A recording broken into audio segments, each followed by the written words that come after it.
You know that feeling when you're holding something so heavy you can't even name it yet? Not grief, exactly. Not anger. Something underneath both of those.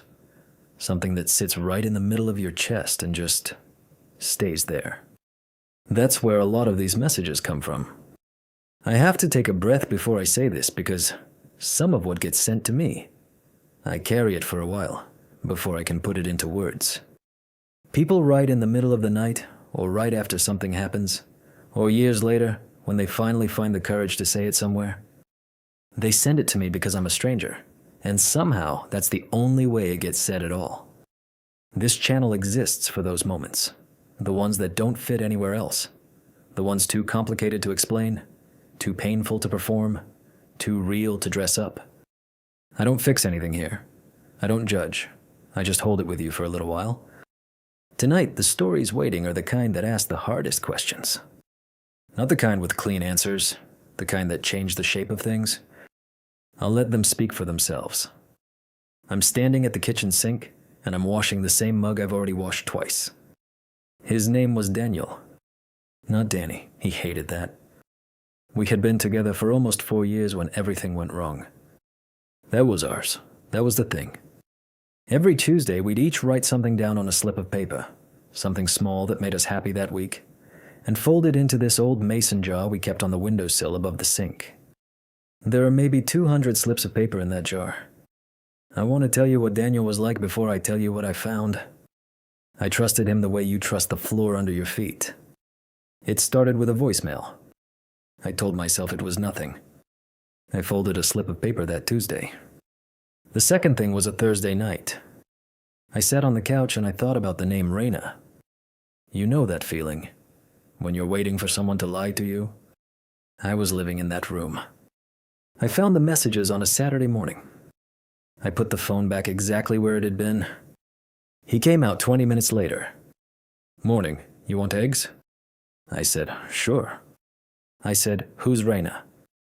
Where did you hear that name? I said, your phone, this morning, I looked. Okay, I think we need to talk. I pushed the eggs away. I'm not going to give you the whole conversation because I'm not sure I could reconstruct it even if I wanted to. I didn't yell. He slept in the guest room that night. I slept in our bed, which was somehow worse. At 2 a.m. on the first night, I got up and sat on the kitchen floor. I started to wonder if I was doing it wrong. If you have, then you know that's the part that doesn't get better quickly. He wanted to try. I'm not going to tell you how it ended. What this is, I'm standing at the kitchen sink. Last Tuesday I didn't write anything down. I just held it.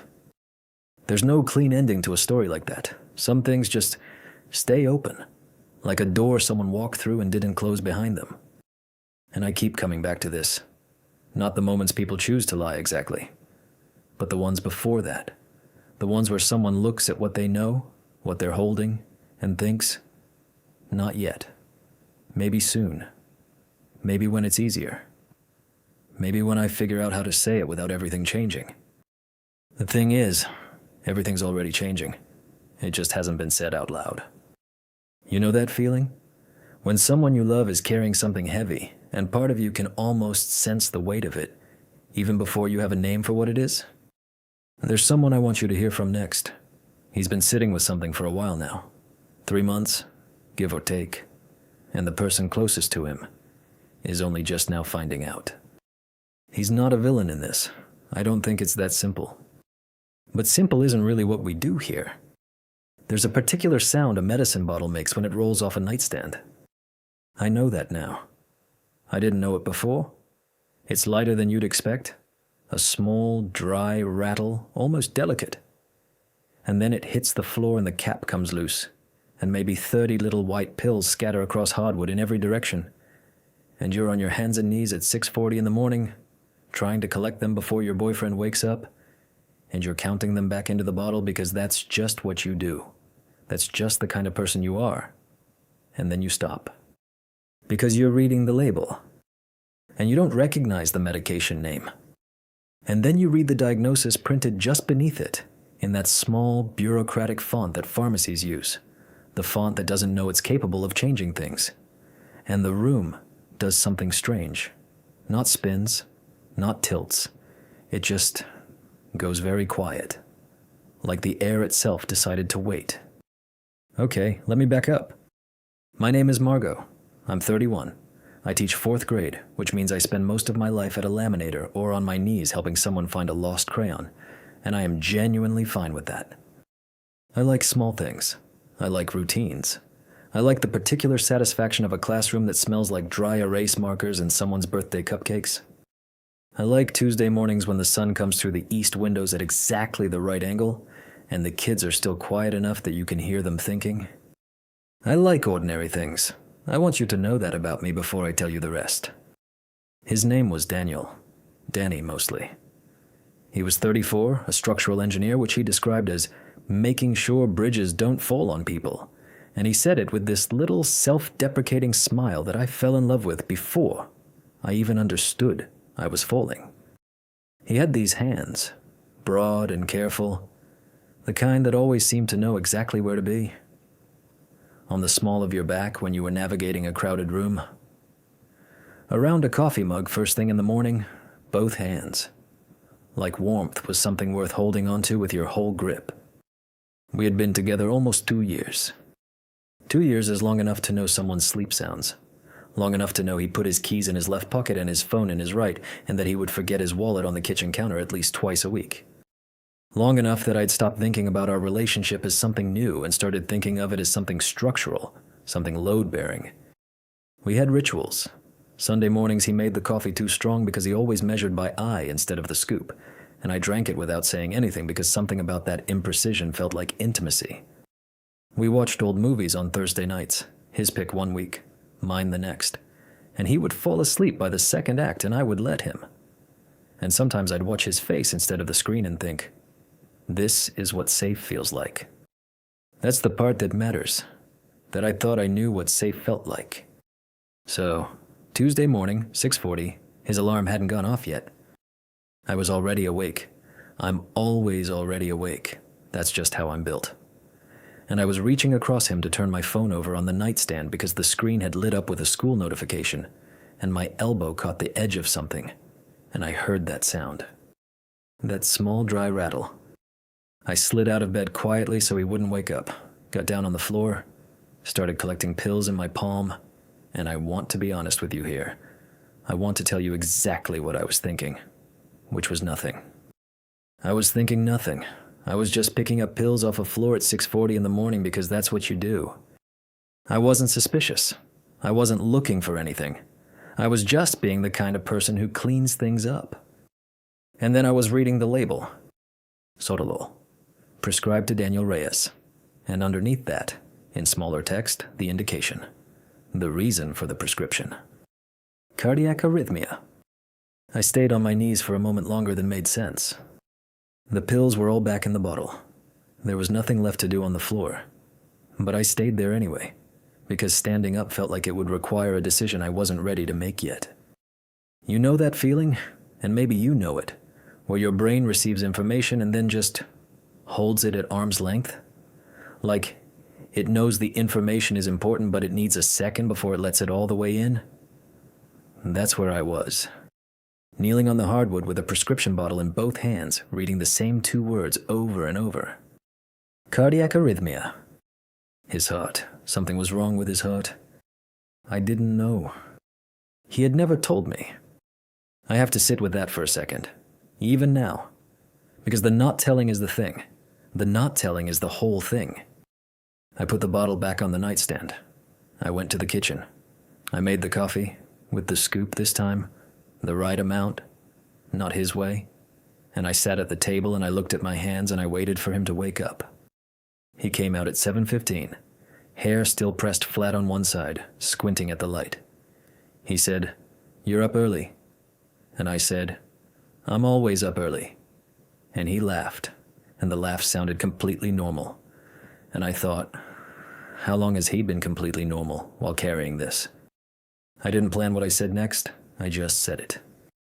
"Danny, what is Sotalol?" And I watched his face do something I had never seen it do before.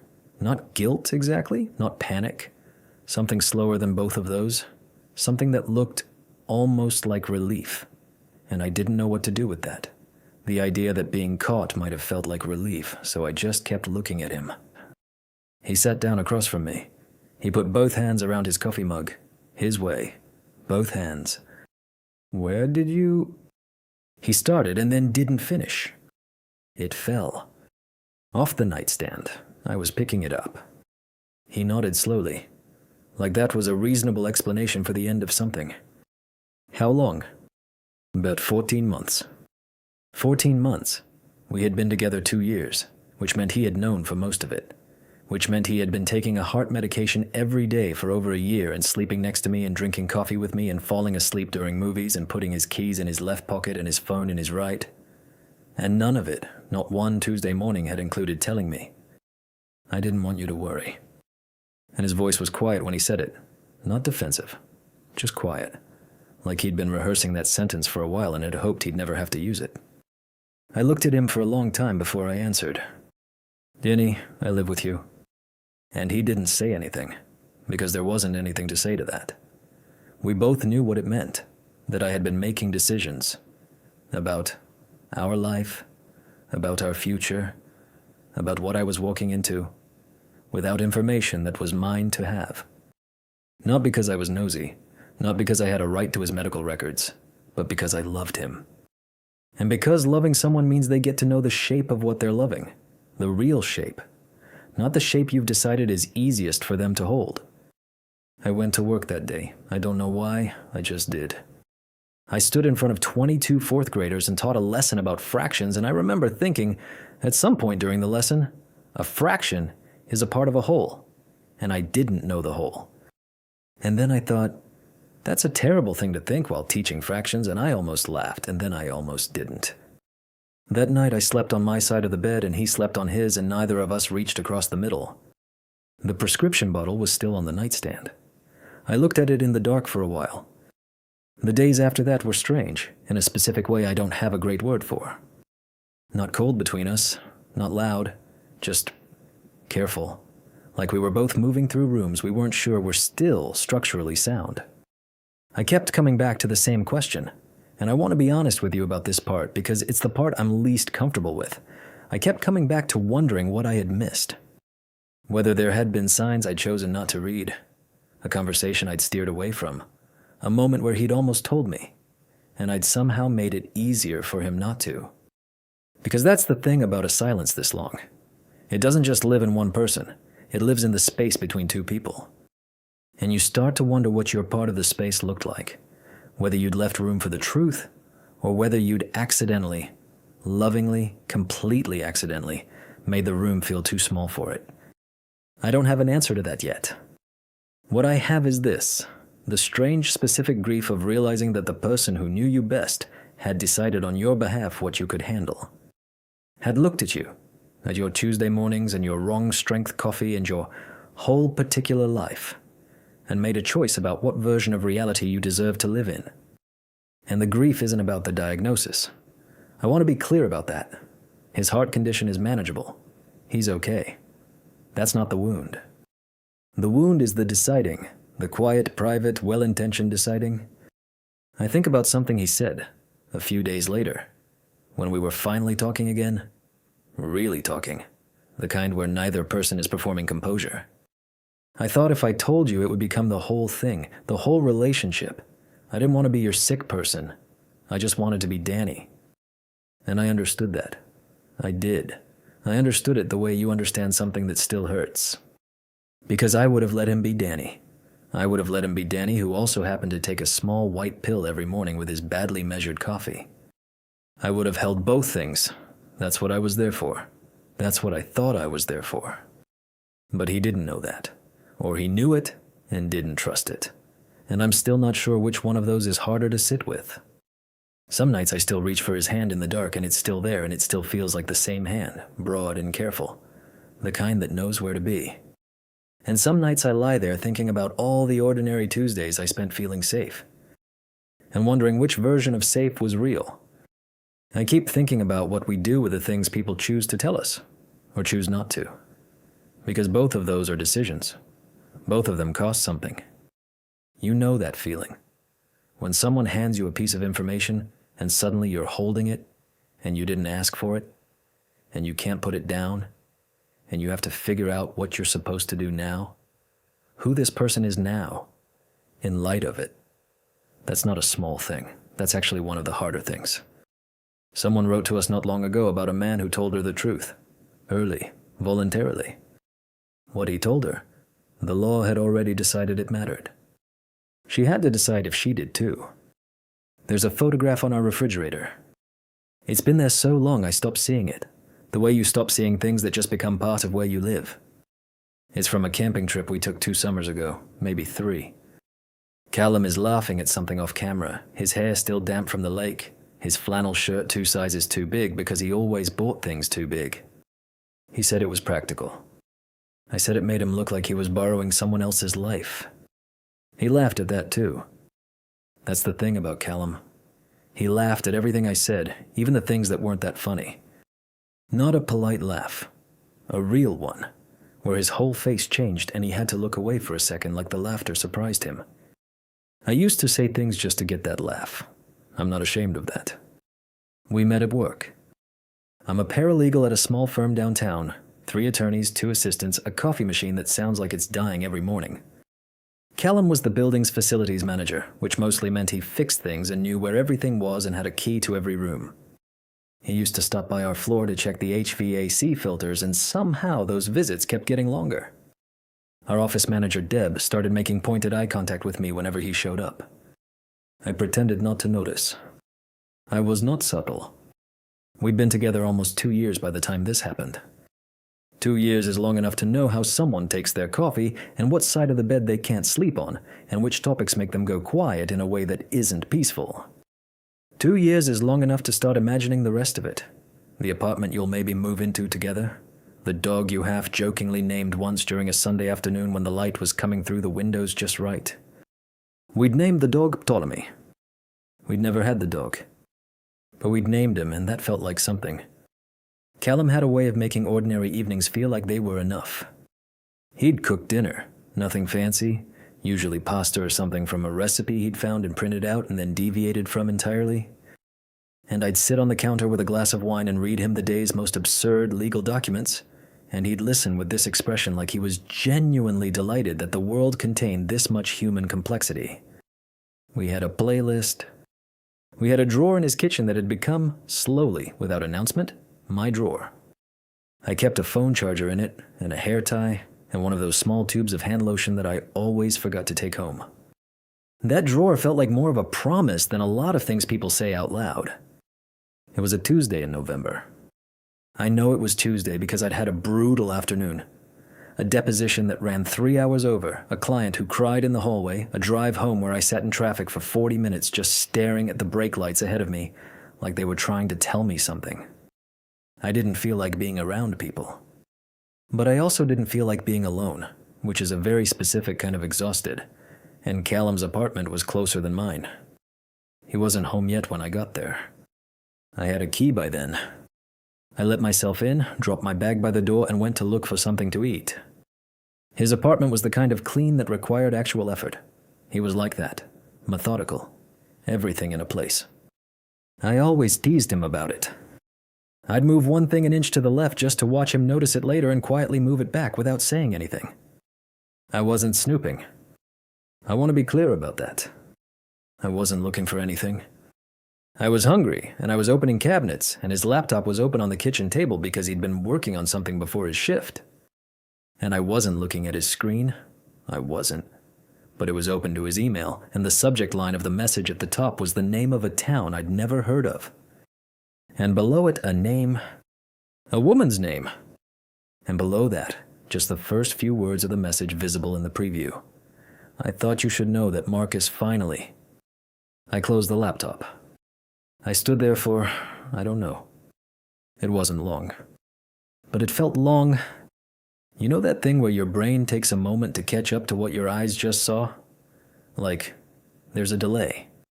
Like the information has to travel a long way to get somewhere you can actually feel it. I opened the laptop again. The email was from someone named Diane Prewitt. The subject line was the name of a town in rural Pennsylvania, Harwick, a place I had never once heard Callum mention. The full message was short. It said, "I thought you should know that Marcus finally got out. He's been in a halfway house in Harrisburg since September. I don't know if he's tried to contact you. I just thought you should know. Take care of yourself." I read it 3 times, and then I sat down on the kitchen floor. Not dramatically. Not on purpose. My legs just decided. I don't know if you've ever had a moment like that, where the thing you're reading doesn't compute because it belongs to a version of someone that doesn't match the person you know. The name Marcus meant nothing to me. Harwick meant nothing. Diane Prewitt meant nothing. But the way the email was written, "Take care of yourself," like this woman knew something about what Callum needed protection from or protection for, that part landed somewhere uncomfortable and stayed there. I heard his key in the door about 20 minutes later. I was still on the floor. I'd moved to lean against the cabinets at some point. I had not eaten anything. I'd just been sitting there in his clean, quiet apartment with the laptop open on the table and the refrigerator humming and that photograph up there with him laughing. And I'd been trying to figure out if I was about to ruin something or if something was already ruined, and I just hadn't known. He came in, saw me, and went still in the doorway. Not the still of someone who's surprised. The still of someone who understands immediately. His eyes went to the laptop. Then back to me. "Callum, who is Marcus?" "He's my brother." I hadn't known he had a brother. He had mentioned once that he didn't have much family. I hadn't pushed it. I had a complicated relationship with my own family, and I understood that sometimes people need the space to not explain everything all at once. I had given him that space. I thought I was being respectful. Why don't I know about him? Because of what he did. He told me then, not everything at once. It came out in pieces. The way things do when someone has been holding them in a specific shape for a long time and has to break them apart to get them through the door. Marcus was 3 years younger. They'd grown up close, the way brothers do when it's just the 2 of them, and their mother works nights and the apartment is small. And then something shifted in Marcus, somewhere in his early 20s, something Callum described carefully, without clinical words, as Marcus becoming someone he didn't recognize. There were incidents. Small ones, then not small. A girlfriend who had to move 3 states away. A restraining order that Marcus ignored. And then something worse than that. Something that Callum didn't name directly, but that I understood from the shape of the silence around it. Something that meant Marcus spent the last 4 years somewhere that required him to be supervised. He almost didn't make it through that year. The woman she almost didn't make it through that year. I didn't say anything. I haven't spoken to him since the trial. I testified against him. I want you to know that. I testified against my own brother because there wasn't another choice. Why didn't you tell me? Because I didn't know how to say my brother is someone who hurt people without you wondering if that's something that runs in families. And because I was afraid you'd leave. And I didn't want you to leave. I sat with that for a long time. The refrigerator kept humming. Outside, a car went by. I need to ask you something. And I need you to just let me ask it without trying to answer it before I finish. Okay. Do you think he's dangerous? To me? To people around you? Is that something I need to be afraid of? I don't know. I don't know. And the second time he said it, it broke a little. That was 6 weeks ago. We're still together. I don't know what that means yet. Whether it means I'm brave, or whether it means I'm still catching up to what I know. Maybe both. Maybe neither. I went home that night. I needed to be in my own space, in my own bed, with my own walls around me. Okay. Callum didn't argue. He just walked me to the door and held onto my hand for a second longer than usual, and then let go. I didn't sleep. I lay there thinking about the drawer in his kitchen. The one with my charger and my hair tie and the hand lotion. I kept thinking about whether I should go get those things, and what it would mean if I did, and what it would mean if I didn't. I left them there. But I thought about it. The thing that stays with me, the thing I can't seem to put down, is that I believe him. I believe he testified against his own brother. I believe he spent years trying to become someone who didn't come from where he came from. I believe the man who leaves the porch light on and names a hypothetical dog Ptolemy and laughs at all my jokes is the real version of who he is. I believe all of that. And I also lie awake sometimes and think about Diane Prewitt's email. Take care of yourself. The way she wrote it, like she'd been worried about him for a long time. Like there was a history of needing to be careful. Like Marcus is out was a sentence with weight behind it. I love Callum. I love him in the specific, unglamorous way you love someone after 2 years. Not because everything is easy, but because the ordinary parts of your life have started to include them and you can't imagine taking them out without leaving a gap. I love the too big flannel. I love that he fixed the wobbly leg on my desk without being asked and didn't mention it until I noticed 3 days later. I love that he sat down on the floor with me instead of standing over me. But love isn't the only thing I'm carrying right now. I look at that photograph on the refrigerator, him laughing, hair still wet, the trees behind him going gold, and I think, I didn't know you then. I thought I did. I thought I was getting close. And I wonder how much of someone you can know. And I wonder if that's the question, or if the question is something else entirely. Something like, what do you do when the person you love is safe, but the world they came from isn't? I don't have an answer. I still have stuff in his drawer. I don't know what that means yet. Yeah. I've been sitting with all 3 of those for a minute now, and I don't have a clean way to hand them back to you. What I keep coming back to is this. In every single one of those stories, someone found out something that changed the shape of the person they thought they knew. Not a little. Not in a way that adjusts with time. In a way that makes you look back at every moment you felt safe and wonder, was that real?